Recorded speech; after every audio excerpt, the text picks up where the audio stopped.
आइए हम सब मिलकर न्यायों की किताब 6 जजेस चैप्टर 6 6 का पहला से लेकर 6 तक पढ़िएगा। आपको अच्छी तरह मालूम है। हाँ पढ़िएगा। तब इस्राएलियों ने यहोवा की दृष्टि में बुरा किया, इसलिए यहोवा ने उन्हें मिद्यानियों के वश में 7 वर्ष कर रखा और मिद्यानी इस्राएलियों पर प्रबल हो गए। मिद्यानियों के डर के मारे इस्राएलियों ने पहाड़ों के गहरे खड्डों और गुफाओं और किलों को अपने निवास बना लिए, और जब जब इस्राएली बीज बोते तब तब मिद्यानी और अमालेकी और पूर्वी लोग उनके विरुद्ध चढ़ाई करके अज्जा तक छावनी डाल डालकर भूमि की उपज नाश कर डालते थे। और इस्राएलियों के लिए ना तो कुछ भोजन वस्तु और ना भेड़ बकरी और ना गाय बैल और ना गधा छोड़ते थे, क्योंकि वे अपने पशुओं और डेरों को लिए हुए चढ़ाई करते और टिड्डियों के दल के समान बहुत आते थे, और उनके ऊंट भी अनगिनत होते थे, और वे देश को उजाड़ने के लिए उसमें आया करते थे। और मिद्यानियों के कारण इस्राएली बड़ी दुर्दशा में पड़ गए। तब इस्राएलियों ने यहोवा की दुहाई दी। इधर में हम देखते हैं इस्राएली लोगों के ऊपर मिद्यानी कैसा हमला करते थे, उनको पूरा कब्जा करते हुए उनके सारे खेती बाड़ी सब चीजों को उन लोग चुरा कर ले जाते थे मिद्यानी लोग। इस कारण इस्राएली लोग बहुत दुर्दशा में पड़े थे। इधर हम देखते हैं उन लोग कैसा है, उसका 4 और 5 पढ़िएगा। अज्जा तक छावनी डाल डालकर भूमि की उपज नाश कर डालते थे, भूमि का उपज नाश कर डालते थे। और इस्राएलियों के लिए ना तो कुछ भोजन वस्तु, इस्राएलियों के लिए ना कुछ भोजन वस्तु, ना भेड़ बकरी और ना गाय बैल हाँ। और ना गधा छोड़ते थे, हाँ। क्योंकि वे अपने पशुओं और डेरों को लिए हुए चढ़ाई करते और टिड्डियों के दल के समान बहुत आते थे, और उनके ऊंट भी अनगिनत होते थे, हाँ। और वे देश को उजाड़ने के लिए उसमें आया करते थे। इतना परमेश्वर के आशीष पाया इस्राएली लोगों को लूटने के लिए मिद्यानी आए। ये कौन लोग हैं? कल पिछले दिनों में हमने सीखा है, यॉर्दान दरिया पार किया, एरियो किलो को तोड़कर फिलिस्तीन देश को अपना कब्जे में किया। उधर में जितने बड़े बड़े राजे थे, बहुत बड़े बड़े लड़ाई लड़ने वाले, सबको हराकर बहुत बड़ा नाम इस्राएल के परमेश्वर के बीच में बहुत बड़ा नाम, परमेश्वर के लिए बहुत बड़ा नाम चारों तरफ के लोगों के बीच में ऊंचा करते हुए चलने वाला कौम थे। लेकिन आस्ता आस्ता आस्ता परमेश्वर से दूर हो गए, दूर होकर बाकी शक्तियों के गुलाम बन गए। अभी शत्रु उनके ऊपर राज्य कर रहा है। असली में इन लोग शत्रु के ऊपर राज्य करने वाला लोग उल्टा हो गया। सारे आशीषें, सारे बरकतें, सारे मेहनत का फल मिद्यानी लोग और मिद्यानी लोगों के साथ और भी पड़ोसी देश के लोग आकर लूटते रहते थे। तो ऐसा समय में हम एक नौजवान को देखते हैं, उसका 11 आयत से पढ़िएगा। 6 का 11। फिर यहोवा का दूत आकर उस बांज वृक्ष के तले बैठ गया, जो ओप्रा में अबीएजरी योआश का था, और उसका पुत्र गिदोन एक दाखरस के कुंड में गेहूं इसलिए झाड़ रहा था कि उसे मिद्यानियों से छिपा रखे। और नीचे पढ़े। उसको यहोवा के दूत ने दर्शन देकर कहा, हे शूरवीर सुरमा, यहोवा तेरे संग है। 16 तक पढ़ना। हाँ। गिदोन ने उससे कहा, हे मेरे प्रभु, बिनती सुन, यदि यहोवा हमारे संग होता तो हम पर यह सब विपत्ति क्यों पड़ती, और जितने आश्चर्य कर्मों का वर्णन हमारे पुरखा यह कहकर करते थे कि क्या यहोवा हमको मिस्र से छुड़ा नहीं लाया, वे कहाँ रहे। अब तो यहोवा ने हमको त्याग दिया और मिद्यानियों के हाथ में कर दिया है। तब यहोवा ने उस पर दृष्टि करके कहा, अपनी इसी शक्ति पर जा और तू इस्राएलियों को मिद्यानियों के हाथ से छुड़ाएगा, क्या मैंने तुझे नहीं भेजा। उसने कहा, हे मेरे प्रभु, विनती सुन, मैं इस्राएल को क्यों कर छुड़ाऊं। देख, मेरा कुल मनशेशे में सबसे कंगाल है, फिर मैं अपने पिता के घराने में सबसे छोटा हूँ। यहोवा ने उससे कहा, निश्चय मैं तेरे संग रहूंगा, सो तू मिद्यानियों को ऐसा मार लेगा जैसा एक मनुष्य को। इधर में हम देखते हैं जिदोन नाम एक व्यक्ति आगे आ रहे। इस्राएली लोग सब डरे हुए हैं। उसमें जिदोन नाम एक व्यक्ति, वो भी इस्राएल के कौन सा गोत्र से हैं? मनश्शे, सबसे लास्ट मनश्शे और एप्रीम को ऊपर कर दिया तो फिर नीचे कौन आ गया? मनश्शे। याकूब आशीष देते समय में मनश्शे और एप्रीम छोटा था, एप्रीम को क्या किया? ऊपर किया था, मनश्शे नीचे। वो भी 12 कबीले में नहीं, यूसुफ का पुत्र होने के कारण। बोलते मैं लास्ट कबीले का हूं, गोत्र का हूं। और उसके अलावा उन्होंने ये भी कहा है, उसका 15 दोबारा पढ़िएगा।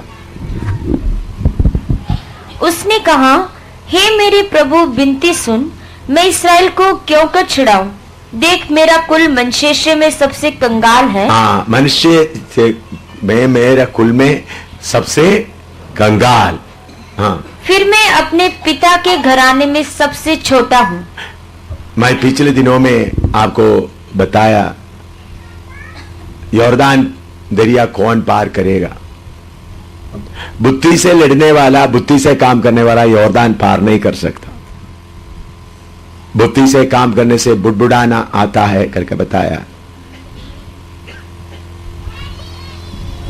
मूसा के जगह में, मूसा से जब पूरा काम नहीं हुआ, मूसा के जगह में एफ्राइम गोत्र से निकला है यहोशू। तो इसी मुताबिक परमेश्वर जब इस्राएल का दुर्दशा देकर परमेश्वर लोगों के बीच में, इस्राएल के बीच में अपना कार्य शुरू करने जा रहे हैं, उस वक्त किसको चुना है? एक नौजवान। उनके अंदर थोड़ा सा दिलेरी आया। उन्होंने सोचा होगा, हम हमेशा ऐसा गुलामी में रहने वाला लोग नहीं। क्यों ऐसा सोचा? क्योंकि उनको शूरवीर करके दूध आकर खाते समय उन्होंने बोला, अगर परमेश्वर हमारे बीच में हो तो हमारा बीच में ऐसा क्यों होता? तो उसका मतलब परमेश्वर के बारे में थोड़ा कुछ उनको मालूम था, सुना हुआ होगा। हमारे जैसा बाइबल वगैरह उस वक्त उनके पास नहीं है। उस वक्त ऐसा चापने का कोई मशीन भी नहीं था। मुंह जबानी में जो मिलता है, और उसके अलावा कुछ लोग चर्मा पत्र में वगैरह लिखते हो, सबके पास नहीं होते, कभी बड़े बड़े लोगों के पास ही होते हैं। तो उन्होंने सिर्फ किससे सुना है। तो जब उन्होंने सुना है, उनके दिल के अंदर एक कार्य करता रहता होगा, इसलिए उन्होंने मिद्यानियों के हाथ से कुछ छुड़ाने के लिए आगे आया। तब परमेश्वर उनसे बोलता है, ए शूरवीर, हाँ पढ़िएगा उसका 12 से।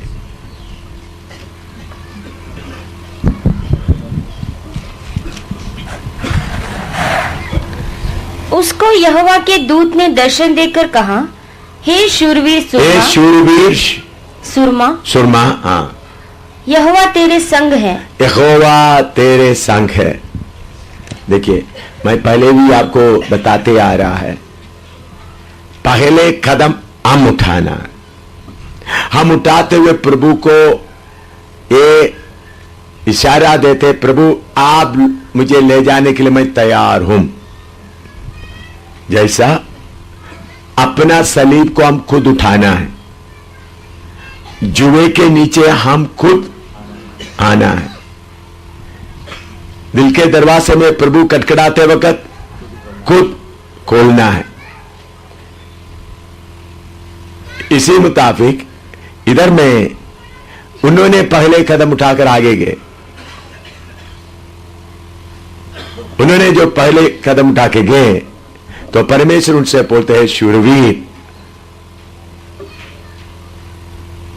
फिर परमेश्वर मदद करने के लिए आगे आ रहे हैं। और आगे पढ़िएगा। गिदोन ने उससे कहा, हे मेरे प्रभु, विनती सुन, यदि यहोवा हमारे संग होता तो हम पर यह सब विपत्ति क्यों पड़ती। और जितने आश्चर्य कर्मों का वर्णन हमारे पुरखा यह कहकर करते थे कि क्या यहोवा हमको मिस्र से छुड़ा नहीं लाया, वे कहाँ रहे।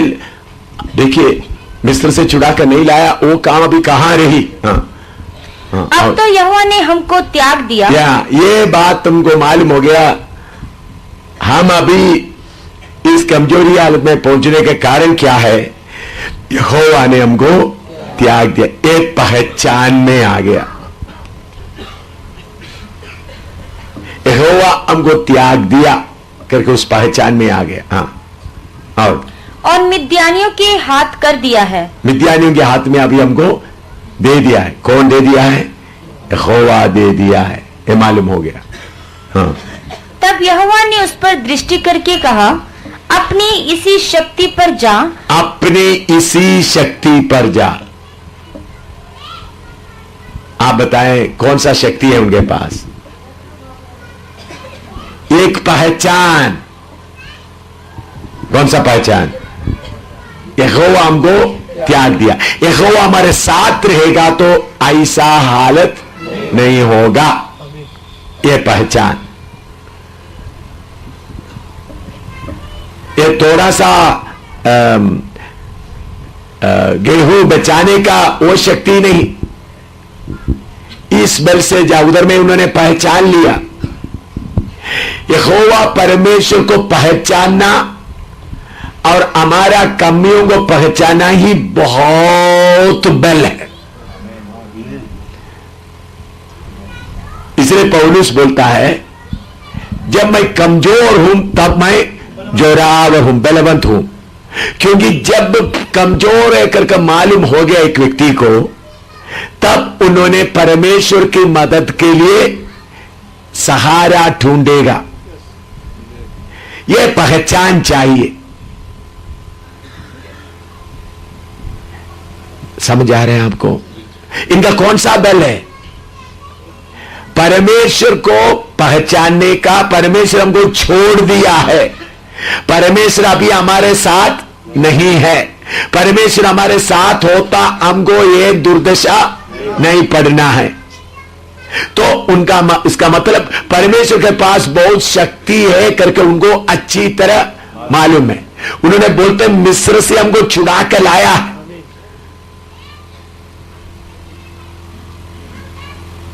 इन्होंने किया हुआ छोटा काम का कारण नहीं। इस बल से जाओ, उसका मतलब अगर परमेश्वर हमारे पास में होता तो ऐसा नहीं होगा। तो हमारा बल कौन सा है? फिर परमेश्वर ही हमारा बल है। इस पहचान में उन्होंने आ गया। अगर परमेश्वर हमारे साथ होता तो हमको इस हालत में नहीं आने देना था। हमको उन्होंने मिद्यानियों के हाथ में दे दिया।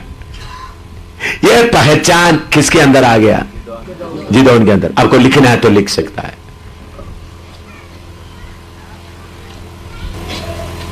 कुछ लोग अनजाने में ये बोलते हैं, उन्होंने उधर में आकर गेहूं को क्या कर रहा था? साफ कर रहा था। ये एक बल भाई, उन्होंने छुपकर किधर आकर कर रहा है? किधर आकर कर रहा है? नाखून में क्या? किधर में है? किसके जगह में कर रहा है? भाई गेहूं किधर करना है? खेतों में करना है। इधर क्या कर रहा है? अभी उस वक्त कौन सा मौसम नहीं है?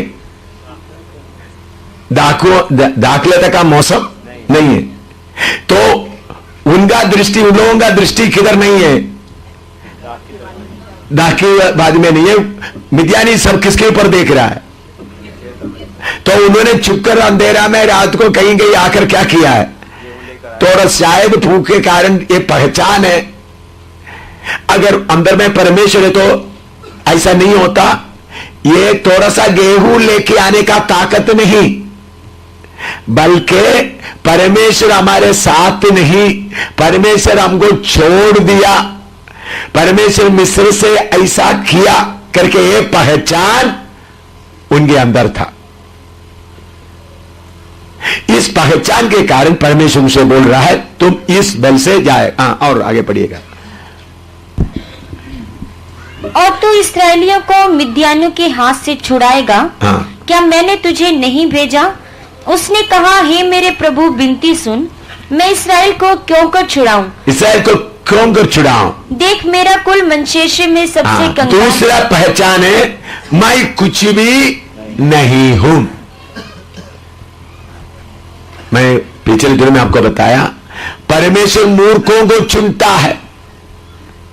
बाइबल क्लास में बैठते बैठते आपको डिग्री, आजकल बड़े बड़े बाइबल स्कूलों में जाकर डिग्री लेता है, डिग्री लेने के बाद ज्ञान मिलता है, लेकिन कोई शक्ति नहीं रहता। आप इधर आकर वचन सीखते सीखते अपने आप को काली करते। बाइबल स्कूल में जो चलता है उसका उल्टा है इधर। अगर आप सोचते हैं आज इधर में सीखकर बड़ा डिग्री लेकर जाएंगे, भाई जो कुछ है इधर में सिर्फ आपको काली करने का बताता है। इसलिए परमेश्वर का वचन में लिखा है, परमेश्वर को ढूंढने वालों, सच्चाई पर चलने वालों, किस स्थान से तुमको निकाल कर लाया है वो तुम याद रख लो। किधर से लेके आया है, किधर से तुमको निकाल कर लाया है, पहचान लो। इधर में उन्होंने बोलते हैं, मैं, हमारा कुल कौन सा है? मनुष्य है। इस्राएल में लड़ने वाला कौम यहूदा का है। याजकों का काम लेवी गोत्र से होता है। रूबेन सब बड़े बड़े हैं, मनुष्य सबसे लास्ट है, आखिरी। और उधर बोलते हैं, और उस कुल में हम सबसे लास्ट है, उसके अलावा हम सब कंगाल है।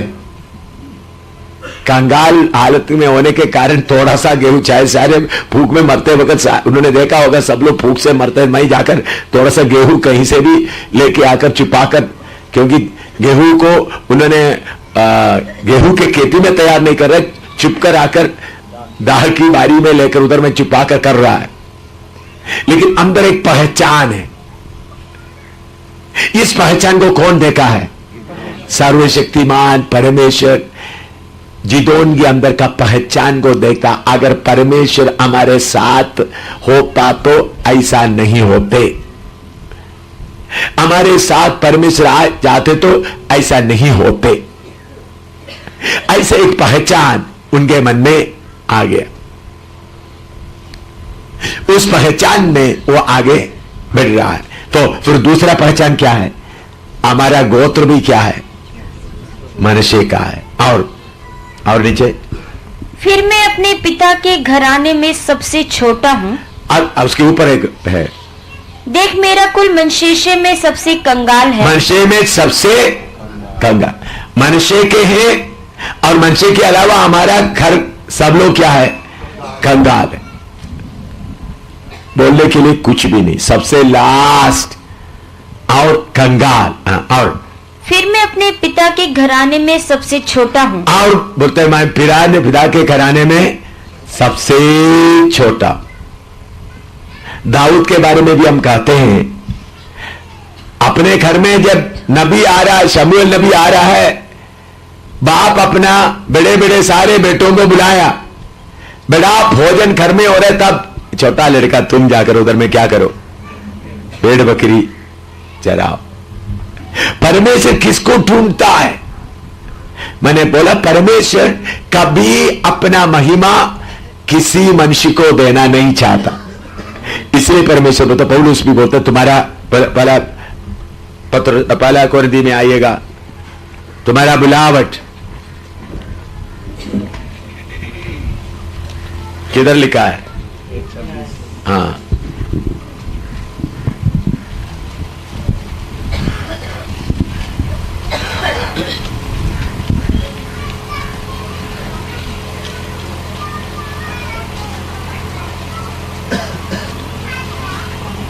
एक 26 से लेकर 29 तक पढ़िएगा। 26 से लेकर 29 तक। हे भाइयों, अपने बुलाए जाने को तो सोचो, बुलाए जाने को तो सोचो कि ना शरीर के अनुसार बहुत ज्ञानवान और ना बहुत सामर्थी और ना बहुत कुलीन बुलाए गए, परंतु परमेश्वर ने जगत के मूर्खों को चुन लिया है, जगत के मूर्खों को चुन लिया है कि ज्ञानवानों को लज्जित करे। हाँ, देखो, जगत के मूर्खों को चुन लिया ताकि ज्ञानवानों को लज्जित करे। और परमेश्वर ने जगत के निर्बलों को चुन लिया है, निर्बलों को चुन लिया है कि बलवानों को लज्जित करे। बलवानों को लज्जित करे। और परमेश्वर ने जगत के नीचों और तुच्छों को, नीचों को और तुच्छों को, वरन जो है भी नहीं, जो है भी नहीं, उनको भी चुन लिया, उनको भी चुन लिया है कि उन्हें जो है व्यर्थ ठहराए, उन्हें जो है व्यर्थ ठहराए। हाँ। ताकि कोई प्राणी परमेश्वर के सामने घमंड ना करे। कोई प्राणी परमेश्वर के सामने घमंड ना करे, ताकि घमंड करना पाए, मैंने ये किया है, मैंने ये किया है। मैंने कल बताया या आज सुबह भी बताया, परमेश्वर की महा कृपा से मैं यहां तक प्रभु ने लेके आए। इसमें मेरा कोई खूबी नहीं रहा, लेकिन इतना था, समर्पण किया हुआ प्रभु मेरे समर्पण के अनुसार मुझे जब आगे बढ़ते समय समर्पण का टेस्ट होता है, आपको मालूम है, हर समर्पण का परख होता है। तो हर समर्पण को परमेश्वर परखने के लिए आते वक्त मैं काम जाता है, तो परमेश्वर से पुकारता, प्रभु इस समर्पण के ऊपर खड़ा होने के लिए मुझे कोई ताकत नहीं है, मुझे मन तो है, लेकिन आप मुझे फसल दो ताकि मैं इसमें खड़ा रहूं। बहुत लोग समर्पण से क्यों गिर जाता है? समर्पण किया, लेकिन समर्पण का टेस्ट आते समय में प्रार्थना करने के लिए तैयार नहीं होता। समर्पण का टेस्ट के सामने प्रार्थना करेगा तो परमेश्वर क्या करेगा? बल देगा। लोग गिरने का कारण क्या है? आपने समर्पण किया है। अभी उदाहरण के तौर पर मैं छोटा सा एक उदाहरण बताता हूं। एक लड़की है, समझ लो, मैं समर्पण कर दिया, प्रभु थोड़ा सा लव अफेयर चल रहा है, प्रभु से बोल दिया, प्रभु ने बोल दिया ये पाप है, मैंने समर्पण किया, प्रभु मैं उनके पीछे अभी नहीं जाऊंगा, समर्पण कर दिया। तो बाद में एक हफ्ते के बाद वो लड़की मेरे सामने आ रहा है, तो मेरे अंदर में एक इच्छा, तो समर्पण तो किया है, प्रभु एक बार उसको देखने से कैसा रहेगा, एक बार। तो वेदी पर रखा हुआ चीज को क्या कर रहा है? आप हाथ में ले रहे, तो ये विचार आने का प्रार्थना करने का फूल जाता है। मैं भी नौजवान जिंदगी बिताया, इसलिए मैं आपको बताता हूं।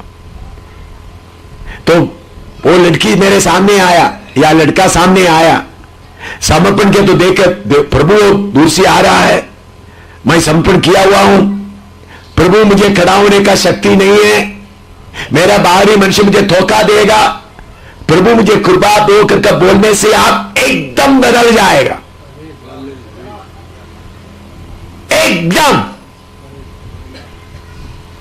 लेकिन आप क्या करते हैं? बात आते, चलो इस बार देखने दो, क्या इस बार देखने दो, इसका मतलब समर्पण किया हुआ उसको आपने क्या कर रहा है? वापस ले। आपका समर्पण कच्चा समर्पण है, समर्पण पक्का नहीं है। देखिए, मैं मेरा जीवन कितने कठिन आपको बताना है। इसी तरह पैसे के मामला या बड़ा धन दौलत आपके सामने आता है, बहुत बड़ा धन दौलत आता है, चलो ये लेने से क्या नहीं, प्रभु मैं उसको लेना नहीं चाहता हूं, मैं समर्पण किया है, प्रभु मुझे शक्ति नहीं है, अगर आप साथ नहीं खड़ा होगा तो मैं गिर जाऊंगा प्रभु। आप मेरा हाथ पकड़े करके बोलेगा तो ऐसा प्रार्थना करने के बाद गिरा हुआ एक भी है तो मुझे बताओ, एक भी है तो बताओ मुझे। लेकिन आपसे क्या होता है, टेस्ट आते समय में प्रार्थना नहीं होता। क्यों प्रार्थना नहीं आता? आप रखा हुआ चीज को वापस लेने का मन आपके अंदर है।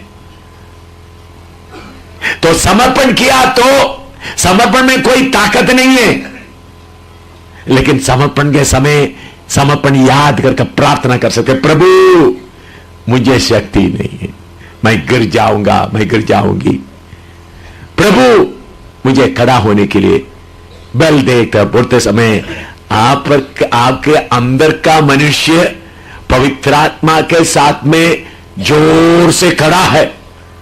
आपके मुंह से बात निकलते ही आपके मन में विचार आते ही वो तैयार हो जाते तलवार उठाने के लिए। लेकिन आपके मन में आते इस बार एक बार देख लेते हैं या एक बार इसका मजा उठा लेते हैं, बस आप जाकर क्या होता है बस जाते। नोट करके रखो, आज का तारीख करके नोट करके रखो। जब आपका समर्पण के अनुसार हर समर्पण के ऊपर टेस्ट है, जांचता है। परमेश्वर शैतान को भेजेगा इनका समर्पण को जांच कर रिपोर्ट दे, परखने वाले को भेजेगा। यीशु के सामने परखने वाले आए, सारे चेलों के सामने परखने वाले आए, मेरे साथ में परखने वाले कितने बार आए और कितने बार आएगा। लेकिन परखने वाले आते समय में अगर समर्पण किया है तो सही समर्पण किया है तो मैं नहीं करूंगा करके बोलने का नहीं, आपका हिम्मत नहीं होता। इतना कर सकता है, प्रभु मैं आपको समर्पण किया है, मुझे शक्ति नहीं है, मैं गिर जाऊंगा। इसलिए यहूदा 24 में लिखिए पढ़िएगा, यहूदा 24, यहूदा का पत्री 24 पढ़िएगा।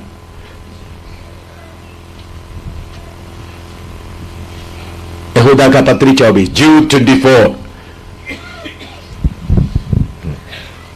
अब जो तुम्हें ठोकर खाने से बचा सकता है, ठोकर खाने से बचा सकता है और अपनी महिमा की भरपूरी के सामने मगन और निर्दोष करके खड़ा कर सकता है। मगन और निर्दोष होकर खड़ा कर सकता है। हालेलुया।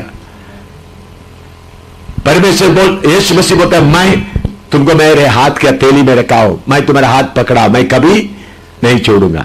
लेकिन समर्पण किया हुआ लोग समर्पण रखते समय प्रभु एक बार, प्रभु मैंने दे दिया था, प्रभु अभी लड़की आई एक बार मुझे देखने दो, या लड़का है मुझे एक बार मुझे देखने दो, या एक बार मुझे उनसे फोन से बात करने दो, एक बार उनका चिट्ठी देखने दो, ये एक बार उन्होंने भेजा हुआ चिट्ठी थोड़ा सा खोलकर पढ़ने दो। अभी समर्पण किया हुआ है यीशु के पीछे तो एक चिट्ठी आ गया, क्योंकि परखना है। प्रभु शैतान को बोलेगा चलो उनको एक लेटर भेज दो, अच्छा समर्पण, ये चिट्ठी थोड़ा खोलकर देखने दो क्या लिखा है, बस तुम्हारा समर्पण क्या हो गया। तो चिट्ठी आया, लड़की का है लड़का का है, चिट्ठी आया, मैं समर्पण किया हुआ हूं, प्रभु इस चिट्ठी खोलने के लिए मुझे मैं अनजाने में चिट्ठी खोल लूंगा, प्रभु मुझे कृपा दे ताकि ये चिट्ठी मैं ना खोलूं। ऐसा है तो वो चिट्ठी फाड़ कर फेंकने के लिए आपको शक्ति मिलेगा, एकदम बदल जाएगा। जैसा अंधेरा में स्विच डाला तो रोशनी आता है, इसी मुताबिक जब आपका समर्पण में टेस्ट आते समय में प्रभु करके बोलने से काफी गति आ जाएगा, क्योंकि आपके अंदर में अंदर का मनुष्य जो परमेश्वर का स्वरूप में बनाया हुआ मनुष्य है वो तैयार है, आपको मदद करने के लिए तैयार खड़ा है। दूर से कोई आने का जरूरत नहीं, हार जाता कहां, प्रार्थना करने का मन नहीं, प्रार्थना करने का मन नहीं। क्यों? बहुत लोग बोलते हैं उस वक्त प्रार्थना नहीं है, क्योंकि आग को छोड़ा हुआ चीज के ऊपर मजा आता है, इसलिए सोचते एक बार। इसका मतलब आपने क्या नहीं किया? समर्पण ठीक तरह से नहीं किया, कच्चा समर्पण, सही समर्पण नहीं किया। तो सही समर्पण किया है तो समस्या आते वक्त किसको पुकारेगा? प्रभु को पुकारेगा। एक आपको लंबा सेंटेंस प्रार्थना करने की जरूरत, प्रभु करके एक शब्द बोलने से काफी है, और आपका मुंह से नहीं निकला, अंदर से निकलने से काफी है। एकदम का विश्वास का टेस्ट चलता रहेगा। तो उस टेस्ट में आप क्या करना है? प्रभु मुझे पास होने के लिए कृपा दे। इधर में जिदोन मालूम किया हम मनुष्य कबीले के हैं, उसके अलावा हमारे गोत्र में हम कंगाल हैं, उसके अलावा हम कौन है? मैं सबसे छोटा हूं। यह पहचान आपको होगा तो आगे पढ़िएगा। हाँ, ये पहचान होगा तो प्रभु क्या बोलता है उनको? यहोवा ने उससे कहा, निश्चय मैं तेरे संग रहूंगा। निश्चय मैं तेरे संग रहूंगा। सो तू मिद्यानियों को ऐसा मार लेगा जैसा एक मनुष्य को। एक मनुष्य के जैसा तो मिद्यानियों को मार डालेगा। हालेलुया। कैसा मार डालेगा? एक मनुष्य। प्रभु का धन्यवाद हो। एक मनुष्य को कैसा मार डालते उसी बता तुम मार डालेगा। क्यों? यहोवा परमेश्वर आपके साथ। आपको मालूम है, आगे वचन आप पढ़ते समय में ओई जिदोन आगे बढ़कर सिर्फ 300 लोगों को लेकर लड़ाई नहीं लड़ा है। उसके आगे आप पढ़िएगा, पढ़ते समय आपको मालूम होता है कैसा जय उन्होंने सारे इस्राएल के बीच में लेके आए।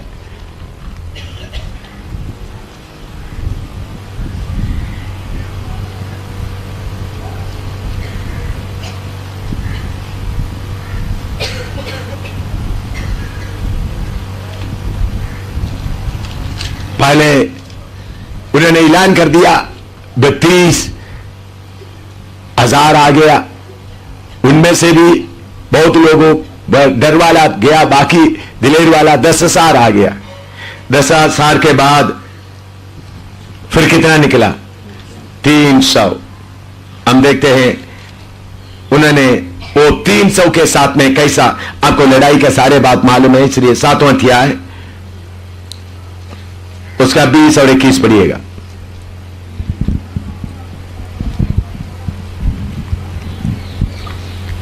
न्याय किताब 20 का 7 का 20 और 21 पढ़िएगा। तब तीनों झुंडों ने नरसिंगों को फूंका और घड़ों को तोड़ डाला और अपने अपने बाएं हाथ में मशाल और दाहिने हाथ में फूंकने को नरसिंगा लिए वे चिल्ला उठे, यहोवा की तलवार और गिदोन की तलवार।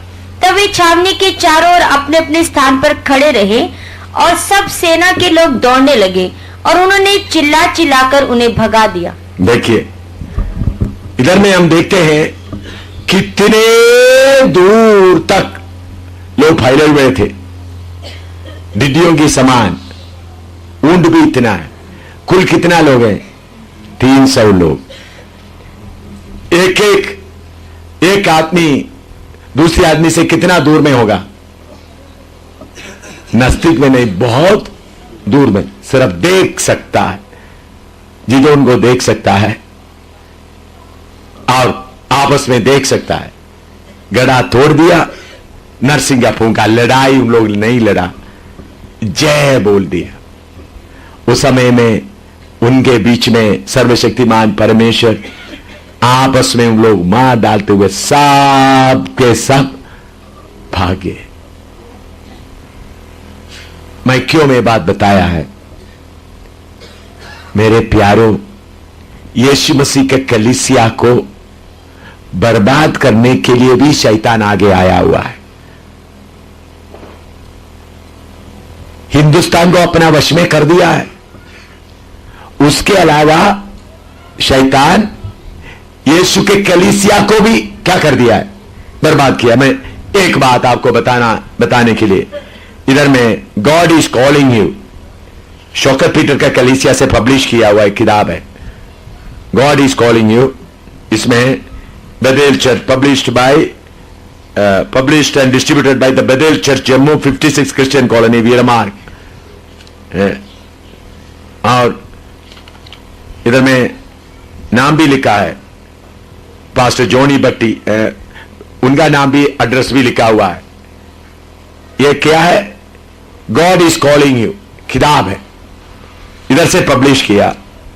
मैं इनके ऊपर विमर्श करने के लिए नहीं, इधर में एक एक लिखते समय, लिखने के बाद बाइबल में से लिखा है मत्ती से, फिर आ गया है कुरान में, फलाना पेज में लिखा है, फिर दाऊद की जुबट उसमें लिखा है, फिर कुरान, फिर उपनिषद। और यह क्या है? ऋग्वेद में लिखा है, फिर इस एक ही लिखा है, हाँ नहीं, ये गीता, फिर कुरान। देखिए, परमेश्वर बुला रहा है, उसको किधर से वचन लेकर लिख रहा है। ये क्रिश्चियन कॉलोनी में बहुत लोग इसका तारीफ किए हुए होंगे। आप लोग बोलेंगे इनका ज्ञान कितना होगा, इनका ऋग्वेद भी मालूम है, कुरान भी मालूम है, गीता भी मालूम है। आगे आगे आप जाकर देखा तो बहुत सारे हिंदू लोगों का ऋग्वेद सारे निषद सब है, और 10 गुरुओं का जो लिखा हुआ वो भी है इसमें। ये सब लिख करके कौन सा बोल रहा है? परमेश्वर तुमको बुला रहे हैं। ये किताब पढ़ने के बाद बाइबल पढ़ने का मन होगा या बाकी पढ़ने का मन होगा? तो फिर उन लोग क्या बोलेंगे? बाइबल में भी सच्चाई है, कुरान में भी सच्चाई है, गीता में भी सच्चाई है। भाई तुम्हारा काम ठीक है, मेरा ठीक है। इनका बुद्धि को कौन अंधा किया है? मिद्यानी फौज आकर इनका बुद्धि को क्या कर दिया? इनको डॉलर बाल ही इनका देव है, डॉलर चाहिए, पैसा चाहिए। तो शैतान इनको जैसा जिरोन जैसा सुमसोन को पकड़ा, उनका आंख क्या कर दिया? अंधा करके अभी दागोन के चक्की पीस रहा है, दागोन के मंदिर में। इसी मुताबिक चक्की पीसने वाला पब्लिश किया है ये। इसी मुताबिक मैं इनको कुछ बोलने का नहीं है, तो हर गए, शैतान इनको कब्जा कर दिया। अभी हिंदुस्तान में इतना दुष्ट शक्ति लोगों को कब्जा किया है, उसके अलावा कितने कलीसिया, 99% कलीसिया को भी कब्जा किया हुआ है।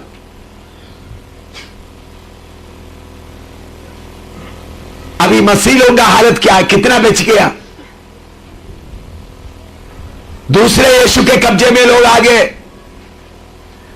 चंगाई के पीछे आ गए, पैसा के पीछे आए, अलगदाई कुछ भी नहीं, इज्जत के पीछे जा रहे हैं।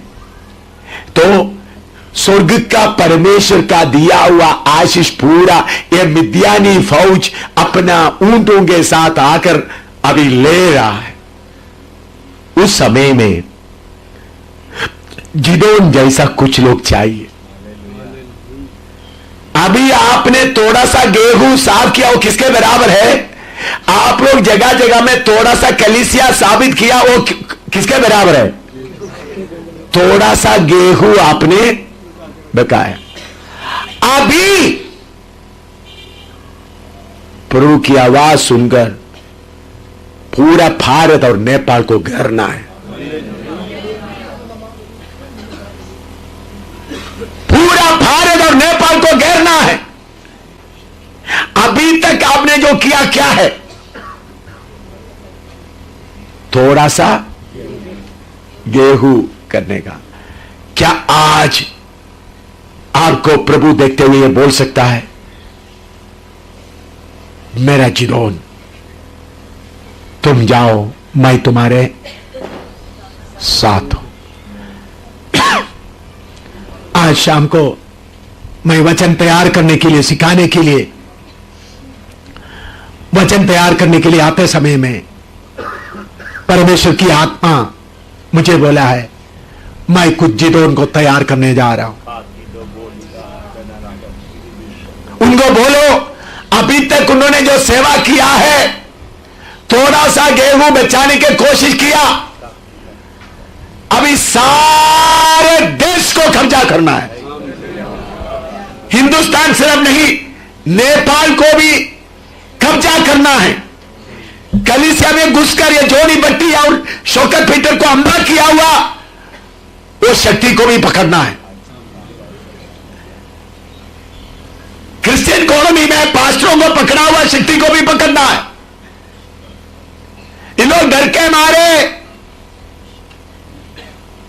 शैतान का मेहरबानी का कुछ खा रहा है। जिदोन आगे आया, 300 से लड़ाई जीता, तो सारे इस्राएली लड़ने के लिए निकल आए। एक काम हिंदुस्तान में होना है। तो अभी तक आपने किया हुआ क्या है? मान लो आपने अभी तक जो किया है, थोड़ा सा गेहूं इकट्ठा करने का काम किया है। आओ अपने आप को पहचानो, प्रभु मैं कुछ भी नहीं हूं, मैं पढ़े लिखे नहीं हूं, मैं अनपढ़ हूं, मेरे पास कोई साधन नहीं है, लेकिन मैं विश्वास करता हूं आप हमारे साथ होगा तो हिंदुस्तान का हालत ऐसा नहीं होगा। हम शौकत पीटर के ऊपर इल्जाम लगाने के लिए नहीं, उनको पकड़ा हुआ शैतान को पकड़ना है। प्रेम या बाकी क्रिश्चियन लोगों को इल्जाम लगाकर छोड़ने से काफी नहीं, उन शक्तियों को पकड़कर लाइन पर खड़ा करना है और बड़ा आजादी हिंदुस्तान में ऐलान करना है। तुम ये गलत कर दिया, ये गलत करके बोलने के लिए नहीं, बल्कि ये सारे शैतान के शक्तियों को घेरने के लिए प्रभु ने स्वर्ग का आग भेजा है। उनका गलती बोलने के लिए नहीं, गलती बोलेगा तो उन लोग बोलेगा क्या तुम गलत है, मैं गलत नहीं, गलती बोल दिया, परमेश्वर हमारे साथ नहीं है करके मालूम हो गया, करके पहचान आ गया, आओ अब लड़ाई लड़ने के लिए तैयार हो जाए। परमेश्वर जिदोन को बोलता है इस बल से जाओ, मैं तुम्हारे साथ रहूंगा। एक आदमी की तरह तुम मिद्यानियों को प्रभु यीशु ने बोल दिया है, मैं मेरा कलीसिया बनाऊंगा, अतो लोग का फाटक उसके ऊपर प्रबल नहीं होगा। अभी हमने ऐलान करना है, तुमने क्रिश्चियन कॉलोनी में प्रबल हो गया, पंजाब में तो प्रबल हो गया, अभी हमारा है स्वर्ग का परमेश्वर के ऊपर भरोसा रखते हुए, स्वर्ग का अभिषेक पाते हुए, ऊपर से आए अभिषेक पाते हुए, शैतान की शक्तियों को पांव के नीचे रोंदने का अधिकार पाते हुए यीशु का फौज निकलने का समय आ गया। इसलिए श्रेष्ठ गीत में लिखा है, सूरज के जैसा चमकता है निर्मल और पताका फहराता हुआ भयंकर सेना। पहला सदी का कलीसिया भयंकर सेना था, रोमी हुकूमत कुछ नहीं कर सका, यहूदी लोग कुछ नहीं कर सका। जेल के अंदर बंद किया तो भी, अच्छी तरह सुनना, जेल के अंदर बंद किया तो भी उनको पकड़कर लोगों के सामने खड़ा करने के समय जाकर देखा तो जेल तो बंद पड़ा हुआ है, सिपाही भी बाहर खड़ा हुआ है, लेकिन अंदर जो कैदी उधर नहीं, बाद में मालूम मंदिर के सामने खड़ा होकर प्रचार कर रहा है। तिहाड़ जेल में पकड़ के डाल दिया, बोल दिया अदालत में लेके आओ, प्रधानमंत्री बोल रहा है तो प्रधानमंत्री बाद में पार्लियामेंट के सामने खड़ा होकर प्रचार कर रहा है। ये काम हम लोग करना है, हिंदुस्तान में करना है।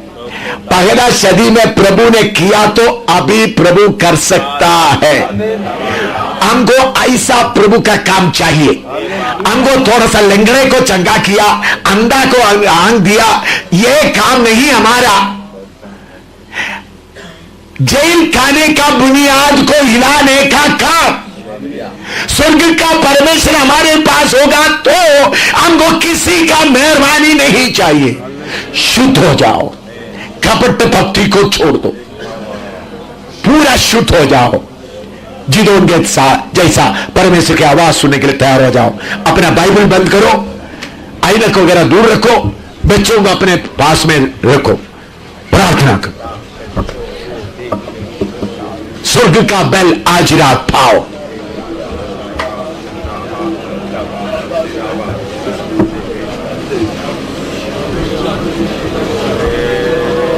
कौन सा तिहार जेल हमको बंद करके रख सकता है?